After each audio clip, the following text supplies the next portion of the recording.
So Of Smita course. Jayakar is my guest today, and as all of you know, apart from being a fabulous actor that she's been for so many years, I've known Smita for almost 28, 29 years now.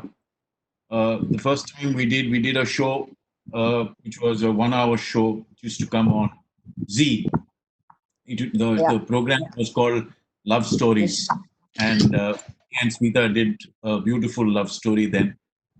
Uh, since then, we've been doing Yeah, a we've lot had of a lot. stories, but not love stories. So unfortunately, you've lately you also saw Smita in a film that I brought to Singapore, which was called Choti Si Guzarish, Mm. and Smita and me played husband and wife, troubled wife troubling husband, son troubling husband, Yeah. father. So and Smita is apart from being an actor, is a great spiritual motivator. She's written books. She's released her books. She has her classes. She motivates people spiritually. So I thought it would be a right platform for her to come and be with all of us. Questions and answers with spirituality connected to acting and Yeah. vice versa. So please, anyone who has questions, whatever questions regarding acting, regarding spirituality, regarding motivation, regarding how she met me is most welcome. But we're doing the questions first, or you want me to talk first? What? Whatever Hello? you feel like. Up, No. What is your protocol? Like whatever you. No, no, up, there's no. up, up, up पहले बोलो. Yeah, I guess I think आप बोलिए हम लोग सुनते हैं उसके बाद we'll have the question answer. We would love to hear Okay, you. great. Oh, nice. That's so kind of you people. So, well, then I will start with some incidents that happened in my life and a little bit of guidance I would like to give you spiritually on how things can be worked as far as actors are concerned. We really need that kind of anchoring. So, it so happened a long time back, this was must be over 20-25 years, when I was to travel to Shirdi with a judge's wife. My husband had already reached Shirdi, and I was to take her in my car. And uh, the judge's wife, and I was quite young. So she was also wondering, oh my God, what am I going to talk to this actress? Because actresses are supposed to be, that's the mind, that was the mind thought back in the days, that they're just beauty and no brains type. So that is the attitude she had. Oh my God, what am I going to talk to an actress? I was wondering how 5 hours journey going to Shirdi from Mumbai, what conversation will happen with the judge's wife? So she had a little bit of a condescending attitude.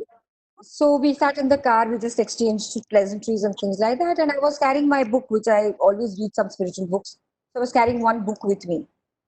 So she had this little bit of an attitude. I just kept quiet because she was a senior lady and a judge's wife. So I just maintained my decorum. Then she saw the book that I was reading and she said, "You're reading this book?" I don't remember the book I was carrying, or one of the spiritual books. I said, "Yes, I read these kind of books." So she had a very questioning look on her face.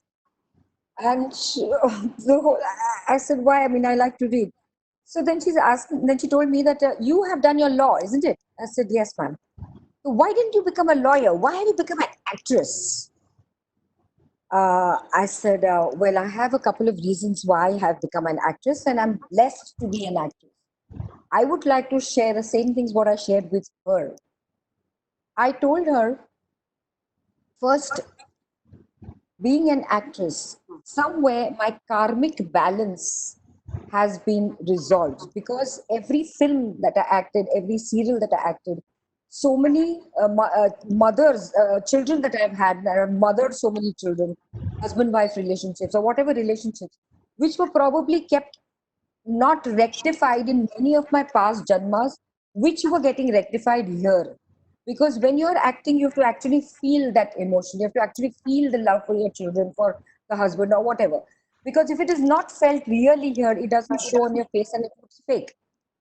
So I feel, this is my explanation, that thank God I'm an actress because I rectified all those relationships of so many people, which probably I would have had to take so many births for it. That was one of the reasons. So she was listening to it. I said, okay, one reason was that. Secondly, I said, as an actor, you can visit any kind of a religious space. Like I've acted as a Catholic, I've acted as a Sardarni, I have acted as a Muslim character and a Hindu, obviously. So every time I played a different character of different religion, I have prayed that in that fashion. I've gone to Gurudwaras, I've been to dargahs, I've been to churches. I pray my own prayer because I don't know all those prayers except for the Catholic prayer. I know the Hail Mary because I was in a convent school. But other prayers I don't know. So I was connecting to that universal consciousness, that universal energy. As an actress, I could do that because otherwise, if I have to go to any religious place, I will go to a temple. Why will I go to any of these places? So I got an opportunity to connect to these various uh, consciousnesses, these divine forms. So that is the realization that came to me, that the divinity is all one, the divine consciousness is all one. You may pray to whoever you want, it reaches to that same source, which was a uh, thing that hit me while I was doing all these characters. And that I said, told her, this is the second reason why I'm blessed to be an actress. Thirdly, I told her, which was very important, as actors, we all actors, now you people are going to be actors, are becoming actors, learning. We all tend to put masks on our face.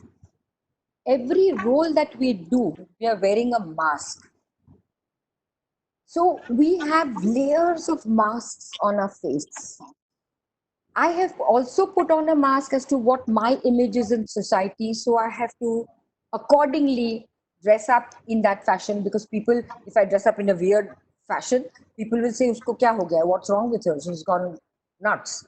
Or if you see me with a glass in my hand, a cigarette in my hand, all these kind of things, which I don't do, of course. But if somebody saw me, they'll say, oh my God, what an image she has on the screen, and what is she doing in her life? So that's a mask that I'm wearing. What will people think of me? So the amount of masks people wear, actors wear on their faces each time, the masks have become so thick. When do those masks start breaking? Masks start breaking when you are on the ebb of your career, when the career is ebbing, when you don't have so many roles, people don't come to you, people don't offer so much, you are downhill, is when those masks start breaking. And what I felt is so many masks on your face. When do you meet yourself? The meeting with yourself doesn't happen for such a long time. When these masks start breaking, and when you're trying to meet yourself, that is a very painful and a very horrific thing, because the self tells you exactly who you are, what you have done, how you have hurt people, what is the type of an attitude you had, so many things which you can't face. And that's the time most actors take to drinking, take to all kinds of things. They cannot handle that situation when they're facing themselves. That's when spirituality really clicked me. I started with spirituality the very first year I entered into films. Though I never spoke about it anywhere in the initial years, because my own learning was going on, I was working on myself. But these were the few things which came to me during that period of my acting period, that these are the things that I have to be very careful about. I was always grounded, therefore, because of the spirituality thing. And I knew someday, whatever masks I have put, I was breaking them every day, and I was meeting myself. Meeting myself is meeting my higher sacred self, my own divine, which is there residing within me, who was guiding me every minute. So whatever fame, success, whatever I got, I had no control over it, but things just fell in my lap, and I was always in gratitude for all those things that happened. I was constantly facing the self. I never let the self be covered by all these materialistic things and all the chusha and all, the glamour world that gives you. I'm still very grounded. I'm still very much right there. Because now, as I said, the career starts ebbing. My career is also ebbing. So, and by choice, I prefer to because prefer to be on the spiritual side, because that gives me a lot of contentment within. Eventually, what matters is how content you are within. So that was my third reason what I told her, that these masks that we put on. And the fourth and the very most important thing is you have to give back whatever you have received. So film industry gave me so much, so I had to return. You have seen that movie Paid Forward? If you have not, you must see the movie Paid Forward. We need to give back to the society what the society has given us. The entire universe stands on these principles of give and take, because we keep on receiving, receiving, receiving. When there's a time to give back, and it is not necessarily monetary give back, your give back can be any which way. Now, at the moment that I'm talking to you, thanks to Shishir who has told me to come over here on this platform, this is a give back, giving back knowledge, whatever you have, guiding people the right way. I do my spiritual work a lot. I address so many um, platforms, corporates, this, that, and the other. That is my give back. And if I don't give back somewhere within me, I don't feel, again, content. So please, my dear guys, I mean, you all are all on the threshold of starting a new career in your life. May you always get all the success that you want and wished for. But remember, at some point, you have to give back to the society what the society has given you. So whatever name, fame, or whatever few fans I have, few people who still like me, for them it is those are the people who have made me, people public has made me today. So I'm using my face to give back the divine, what the divine has given me. This has been my principle always. And basically, because of that, my nature also is a little calmer. It's not that I don't lose my cool once in a while. That is being, I mean, I will lie if I say that. I do. But by and large, I'm a very accommodative person. I've become. I mean, this is how spirituality has molded. That I'm very accommodative. I don't do kit over little small things which generally attend actors, especially when they're at the peak, they tend to do. So all these things have anchored me. Somehow we all feel that we need to be anchored, uh, be- because when your career is ebbing, this anchoring keeps you all there. Actors are very insecure people. All of you know about it, and she will definitely agree with me on this. Actors are very insecure people. You are so afraid that your role might go to somebody else, that other person is trying to suck up to some director, uh, maska laga. I have gone through all this. I have also roles which have gone under my nose, and it has never bothered me. I don't, it doesn't agitate me, it never agitated me then also. Because one thing I always was told by my masters, that what is here is can never be taken away from you. And if it is not there in your fate, you may break your head against the wall, you will not get it. So that was very, very clear in my mind. Thanks to my masters who have guided me through this. So my suggestion to you people is that everybody wants to be successful, and it is very true that your material world has to go on, but there is something called the inner world. Your external world and your inner world have to be in balance. They're like two wings of a bird. If the two wings are not in balance, you will never soar. And if you do, your downfall comes very fast. If you want to stay there, if you want to keep flying, your inner world also needs to be nourished. The soul needs to be nourished. Most often, your body we are nourished by eating, your mind with your thoughts, but the soul, the body, mind, and soul combination, the soul always remains undernourished. Now, how do you nourish your soul? Nourishing your soul is just being kind, being good, sharing love, or sharing these kind of good things. If you want to know more about this, I've got a lot of you on my YouTube channel. I've got about 450 videos which I have made, which can help you now in this period that you're all locked and down. You can go through those if you're interested. You can read my books, which will help you again. My books, the name of my books is, one is Before Tomorrow, and the second one I did was In Everness. So that also you can go through. But this is my sincere advice to you, to in fact all people who are in the film industry, that you do need some kind of anchoring. You need to be stable. Otherwise, you're like a dry leaf drifting from here and there, fluttering. especially when you don't have work. And today's is such a competitive world. You do one serial or one film, you get that fame. Suddenly, there's a drop and you're nowhere to be seen. It's so difficult for these actors to resolve to this fact that I don't have work. We know in the past couple of years how many actresses have committed suicide because there was no work. You don't know what to do with yourself. In the earlier days, at least during our times, we had work. Things were there. If not this, that was there, that was there, that was there. Today, it is not like that. It is competitive. So to be anchored, however, whichever way you want. If you're a dancer, that is an anchoring. If you're a singer, music is an anchoring thing. Whatever. If you are a poet or you write poems or you write songs, whatever way, but you do need that anchoring. You do need to connect with yourself, guys.